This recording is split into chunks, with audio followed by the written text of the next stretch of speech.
Hi friends, welcome to promote tips Kannada. ಇನ್ನೂ ಯಾರು ನಮ್ಮ ಚಾನಲ್ಗೆ ಸಬ್ಸ್ಕ್ರೈಬ್ ಆಗಿಲ್ಲ ಅಂದರೆ ದಯಮಾಡಿ ಸಬ್ಸ್ಕ್ರೈಬ್ ಆಗಿ, ಹಾಗೆ ಲೈಕ್ ಮಾಡಿ, ಶೇರ್ ಮಾಡಿ. ಕೇಂದ್ರ ಸರ್ಕಾರದಿಂದಲೂ ಮನೆ ಯಜಮಾನಿಯರಿಗೆ ಖಾತೆಗೆ 2,000 ಬರುವ ಅನ್ನುವ ಸುದ್ದಿ ಬರುತ್ತಿದೆ.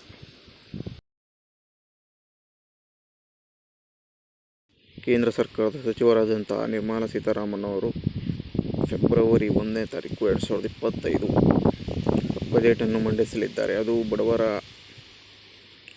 ಕಾಳಜಿಯಿಂದ ಈ ಘೋಷಣೆ ಸಾಧ್ಯತೆ ಇರುವುದೆಂದು ಹೇಳುತ್ತಿದ್ದಾರೆ. ಅದು ನಿಜನೋ ಸುಳ್ಳೋ ಎಂದು ಗೊತ್ತಿಲ್ಲ.